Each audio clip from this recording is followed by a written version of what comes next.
ratios chapter လေးကိုရှင်းပြပါမယ် ratios ကလုပ်ငန်းတစ်ခုမှာ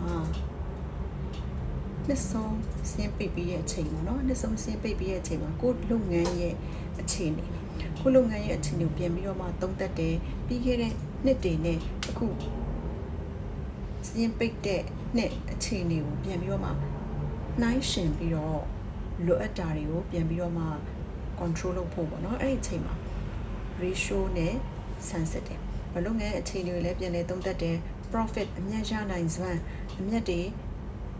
ရတာပြီးခဲ့တဲ့နှစ်နဲ့ဘယ်လောက်ကွာခြားမှုရှိသလဲဒါတွေကိုလည်းပြန်ပြီးတော့မှသုံးသပ်ရတယ်အဲ့တော့နှိုင်းယှဉ်သုံးသပ်တဲ့အခါမှာစည်ရင်ဆွဲပြီးသွားတာက2024ရှေ့နှစ်က2023ဆိုရင်2023ရဲ့ profit ရဲ့2024ရဲ့ profit ရဲ့နိုင်ရှင်တယ်အဲ့တော့အမြတ်ရနိုင်စွမ်းနေနိုင်ရှင်တယ်နောက်လုပ်ငန်းမှာရှိတဲ့ liquidity ပေါ့နော်ဒီလုပ်ငန်းပိုင်ဆိုင်တာတွေနောက်ငွေဖြစ်လွယ်မှုတွေဒါတွေကိုလည်းပဲနှစ်ခုကိုပြန်ပြီးတော့မှနိုင်ရှင်သုံးသပ်တယ်အဲ့တော့ profit ကို sensitive ratio က profitability ratios အဲ့တော့ profitability ratios လို့ပြောလိုက်တာ ਨੇ ပိုင်းဝေမှာ profit ကိုတည်တယ်။ပိုင်းဝေမှာ profit တည်တယ်ဆိုတော့ margin markup margin percentage လို့ပြောရင်ပိုင်းဝေမှာ gross profit divided by revenue or sales ပေါ့နော် into 100 အဖြစ် percentage ထွက်လာမယ်။ markup percentage markup percentage လို့ပြောရင် gross profit divided by cost of sales markup လို့ပြောရင်ပိုင်းချိန်မှာ cost of sales into 100 ဆိုတော့ equal အဖြစ် percentage နဲ့ထွက်မယ်အဲ့တော့ဒီ margin ကကျတော့အရောင်း100မှာ gross profit ကဘယ်လောက်ရတယ်လဲ markup ကျတော့ cost of sales အရင်ရောင်းလိုက်တဲ့ကုန်ရဲ့အရင်100မှာ gross profit ဘယ်လောက်ရတယ်လဲဆိုတာကိုတွက်တာဖြစ်တယ် now net profit divided by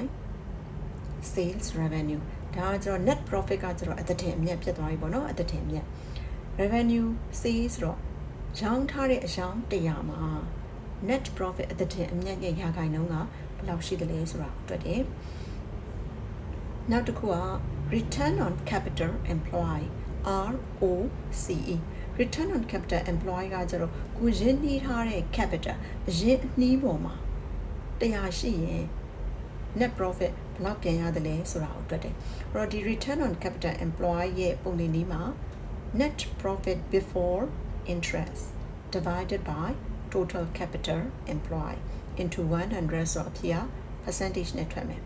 အဲ့တော့ net profit before interest ကကျတော့ net profit ကဒီ income statement နဲ့ရတဲ့ net profit အဲ့တော့ income statement ရတဲ့ net profit ဆိုအများအပြားက interest ကနှုတ်ထားပြီးသားဖြစ်တယ်အခုက before interest လို့ပြောတဲ့အတွက်ကြောင့် interest မနှုတ်ရသေးခင်အမြတ်တဲ့ interest မနှုတ်ရသေးခင်အမြတ်ဆိုတော့နှုတ်ပြီးသားဖြစ်ခင် interest ကိုပြန်ပေါင်းလိုက်တာပေါ့နော်နှုတ်ထားတဲ့ interest ကိုပြန်ပေါင်းလိုက်ရင် before interest ဖြစ်သွားမယ် divided by total capital employed total capital employed က share capital plus reserve plus non-current liabilities ဖြစ်တယ်share capital နဲ့ reserve ပေါင်းရင်equity ပေါ့နော် total equity ဒီမှာ plus non current liabilities ပဲပေါင်းတယ် current liability ကိုမပေါင်းဘူး non current liability total capital employed ကပိုင်းချိန်မှာထားတယ် into 100 ဆိုတော့အဖြစ် percentage ထွက်မယ်အဲ့တော့ရင်းနှီးထားတဲ့ non current liability ဆိုတာကလည်းပဲဒီတခြားနေပြီးတော့မှချင်းငွေတွေယူထားမယ် loan တို့ debenture တို့ယူပြီးလို့ရှိရင်ကိုယ့်လုပ်ငန်းမှာပဲပြန်ပြီး invest လုပ်တာ哦ဒါကြောင့်ကိုရင်းနှီးထားတဲ့ share capital တွေ loan တွေရင်းနှီးထားတဲ့ total capital employ ပေါ်မှာအမြတ်ဘယ်လောက်ရတယ်လဲဆိုတာကိုတွက်တာပြန်ရတဲ့အမြတ်ပေါ့နော်အဲ့တော့ return on capital employed ROCE အဲ့တော့ပိုင်းဝေမှာ profit ကို gross profit တော့၎င်း net profit ကိုတော့၎င်းပိုင်းဝေမှာတည်ပြီးတော့တွက်ရလာတဲ့ရာခိုင်နှုန်းဒီ gross profit percentage or net profit percentage ဖြစ်မယ် gross profit ကိုပိုင်းဝေမှာတည်ရင် gross profit ရာခိုင်နှုန်းပေါ့နော်net profit ကိုပိုင်းဝေမှာတင် net profit ရဲ့ရာခိုင်နှုန်း profitability ratios လို့ပြောရင်ပိုင်းဝေမှာ profit တည်တာဖြစ်တယ် now liquidity ratio liquidity ratio ကကျတော့ current ratio or working capital ratio current ratio or working capital ratio က current assets divided by current liabilities so လုပ်ငန်းရဲ့ current assets နဲ့ current liabilities ကိုအချိုးချတာဖြစ်တယ်။အဲ့တော့ဒီရဲ့အဖြစ်မှာ current assets နဲ့ current liability နဲ့အချိုးချလိုက်တော့ဥပမာ 3:1 ရတယ်ဆိုတော့ 3:1 ဆိုရင် 3 current assets divided by current liability ဖြစ်တဲ့အတွက် 3:1 က 3 က current assets is to 1 က current liability ပိုင်းချင် current liability က 1 အဲ့တော့ current liability ပြီးစရာ 1 ရှိတဲ့အချိန်မှာ current asset ရရန်က 3 ရှိတယ်3ဆရှိတယ်ဆိုတော့လုပ်ငန်းရဲ့အခြေအနေကကောင်းတယ် current assets များတဲ့အတွက်ပေါ့နော်အဲ့တော့ဒီ current assets ratio လို့လည်းခေါ်တယ် working capital ratios လို့လည်းခေါ်တယ်ဒီ ratio သူ့ရဲ့ optimum ratio ပေါ့အကောင်းဆုံးအခြေအနေကတော့ 2:1 တော့အကောင်းဆုံးပဲ 2:1 ဆိုတာက liability 1 ရှိတဲ့အချိန်မှာ current assets က 2 နှစ်ဆရှိရမယ်ဒီအခြေအနေကတော့အကောင်းဆုံးပဲတဲ့ဒါ current ratio or working capital ratio ဒါဆိုရင် 2:1 အကောင်းဆုံးဆိုတော့ 5:1 တို့ 6:1 တို့ဖြစ်နေမကောင်းဘူးလားပေါ့နော်။ဘာကြောင့်လဲဆိုတော့ 5:1 ဆိုရင် current assets က 5 ရှိမယ်။အဲ့ဒီအချိန်မှာ current liability က 1 ဆိုတော့ဒီအခြေအနေရောမကောင်းဘူးလားပေါ့အဲ့လိုမေးလာနိုင်စရာရှိတယ်ပေါ့နော်။ဒါကြတော့လေတာမန်အဖြစ်ကြည့်ရင်တော့ current assets 5 ရှိရဆိုရင်တော့ကောင်းတယ်ပေါ့နော်။ဒါပေမဲ့အမြဲတမ်းကောင်းတယ်လို့မှတ်လို့မရဘူး။ဘာကြောင့်လဲဆိုတော့ဒီရဲ့ current assets ထဲမှာပါနိုင်တာက closing inventory trade receivable cash bank ဒီလေးခုပုံသိပါတာပေါ့နော်အဲ့တော့ cash bank ကငွေလက်ကျန်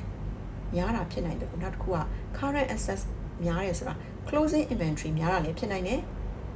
trade receiver များတာလည်းဖြစ်နိုင်တယ်အဲ့တော့ closing inventory များ closing inventory ဆိုတာမရှောင်ရသေးတဲ့ကုန်လက်ကျန်တွေပေါ့နော်မရရသေးတဲ့ကုန်လက်ကျန်တွေကဥမာပုတ်တိုးလွယ်တဲ့ကုန်ပစ္စည်းဖြစ်နေရင်လည်းပဲအကောင်းသူလည်း current assets တွေပါနေတယ်ပေါ့နော်နောက်တစ်ခုကကျတော့ trade receiver ဆိုတာကုန်တွေတော့ရောင်းထားပြီးအကျွေးရောင်းထားတာဖြစ်တယ်ပတ်စံမရသေးဘူးအဲ့တော့ဒီ trade receiver တွေထဲကနေလည်းပဲကျွေးဆုံးဖြစ်လာနိုင်တယ် irrecoverable debts တွေရှိလာနိုင်တယ်ဒါကြောင့်မို့လို့ current assets သိများတယ်ဆိုတိုင်းကောင်းတယ်လို့ပုံပြယူဆလို့မရဘူးအဲ့ဒီထဲမှာ closing inventory တို့ trade receiver တို့များနေနိုင်တာလည်းဖြစ်နိုင်တယ်ဒါကြောင့်မို့လို့ current ratio or working capital ratio ရဲ့အကောင်းဆုံးအခြေအနေဒီ 2:1 ဖြစ်တယ်နောက်တစ်ခုက liquid ratio or asset test ratio or quick ratio သူကကျတော့ပိုင်းဝေမှာ current assets minus closing inventory ကိုနှုတ်လိုက်တယ် current assets ထဲမှာ closing inventory ကိုနှုတ်လိုက်တယ်အဲ့တော့ liquid assets လို့ခေါ်တယ် or liquid assets divided by current liabilities ဒါကြတော့ liquid asset test or quick ratio လို့ခေါ်တယ်။အဲ့တော့ဒါကြတော့အဖြစ်ကို is to 1နဲ့အဖြစ်ထုတ်တာပေါ့နော်။ Now inventory turnover rate ဆိုတာကုန်စည်လည်ပတ်တဲ့နှုန်းအကျဉ်းကုန်စည်လည်ပတ်တဲ့နှုန်းဆိုတော့ဒီဘာအတွက်တလဲဆိုဥပမာနေ့တိုင်းသုံးနေတဲ့ကုန်စည်လိုမျိုးဆိုလို့ရှိရင်အယောင်တွက်တယ်အယောင်တွက်လို့ရှိရင်ကုန်စည်လေပတ်နှုန်းကမြန်တယ်အချိန်ကြီးများတယ် times များတယ်ပေါ့နော်furniture တို့ဒီဇင်ခံပစ္စည်းလိုမျိုးပေါ့နော်ဇင်ခံပစ္စည်းလိုမျိုးကြတော့ရောင်းနေတယ်ဆိုတော့ times က inventory turnover rate ကနေတယ်ဘာကြောင့်လဲဆိုတော့သူကကြတော့ဖြည်းဖြည်းလေပတ်တာဖြစ်တဲ့အတွက်ကြောင့်မို့လို့သူရဲ့ inventory turnover rate ကနေတယ်ပေါ့နော်ဒါ inventory turnover rate က cost of sale divided by average inventoryဆိုတာ opening inventory plus closing inventory တစ်ခုပေါင်းပြီးမှတော့ divided by 2 here times နဲ့ထွက်တယ်။ Now ဒီ inventory turnover rate ရပြီးရင်ပေါ့နော် times အချိန်ရပြီးလို့ရှိရင်တစ်ချိန်အတွက်ကိုအချိန်ကာလဘယ်လောက်လဲသိချင်ရင် days နဲ့သိချင်ရင်365ရက်ပေါ့နော်365 days by stock turnover rate နဲ့စာလို့ရတယ်။ဒါမှမဟုတ်လည်း months နဲ့သိချင်12 months ပေါ့ weeks နဲ့သိချင်52 weeks နဲ့တွက်လို့ရတယ်။ဒါကကျတော့ inventory turnover rate နော် inventory turnover period ကိုတွက်တာ။နောက်တစ်ခုက trade receivable collection period trade receiver collection period ကကျတော့ business ကအကျွေးရောက်ထားတယ် credit customer or trade receivers ကိုအကျွေးရောက်ထားတယ်အဲ့တော့အဲ့ trade receivers စီကနေ business ကအကျွေးကောက်တဲ့အခါဘယ်နှစ်ရက်တစ်ချိန်ကောက်တယ်လဲ days နဲ့ဒါမှမဟုတ်ရင် weeks ဘယ်နှစ်ပတ်တစ်ချိန်ကောက်တယ်လဲ or months ဘယ်နှစ်လတစ်ချိန်ကောက်တယ်လဲဒါကိုတွက်တာကျတော့ပိုင်းဝေမှာ trade receivable divided by credit salesနဲ့ပဲပိုင်းချိန်မှာထားရတယ်။ဘာကြောင့်လဲဆိုတော့ trade receiver ဆိုတာကအကျွေးရောင်းထားတဲ့ customer တွေဖြစ်တဲ့အတွက်ပိုင်းချိန်မှာ credit sales into days နဲ့တည်ချင်365 days or 52 weeks or 12 months. Now business ကနေပြီးတော့မှအကျွေးဝယ်ထားတာ trade payable or credit supplier or trade payable settlement periods trade payable တွေကိုအချိန်ကာလဘယ်လောက်မှာ business ကအကျွေးဆက်တယ်လေပေါ့နော်ဒါလည်းပဲပိုင်းဝေမှာ trade payable divided by credit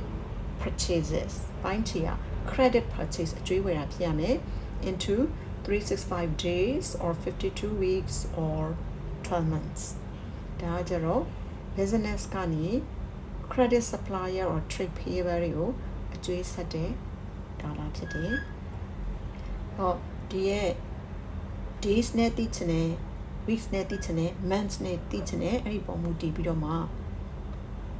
ဒီပုံလေးကြီးရဲ့ဘေးမှာ into ဆိုပြီးတော့မှ365 days 52 weeks 12 months နဲ့ထွက်သွားလို့ရပါတယ်ဟော ratio ကလည်းလုပ်ငန်းတိုင်းမှာဘယ်နိုင်နှစ်ပြီးသွားပြီဆိုရင်ပြီးခဲ့တဲ့နှစ်နဲ့ပြန်ပြီးတော့မှနှိုင်းရှင်ပြီးတော့လိုအပ်တာတွေကိုcontrol လုပ်ဆရာရှင် control လုပ်တယ်ဥပမာ profit နည်းတယ်ဆိုရင်ဘာကြောင့် profit နည်းတယ်လဲ assets တွေရော့သွားတယ်သို့မဟုတ် assets တွေတိုးလာတယ် liability တိုးတယ် liability ရော့တယ် capital တိုးရော့ဘာကြောင့်လဲဆိုတာကိုဒီ ratios နဲ့ပြန်ဆန်းစစ်ပြီးတော့မှလုပ်ငန်းကိုပြန်ပြီးတော့မှ control လုပ်ရတာဖြစ်ပါတယ်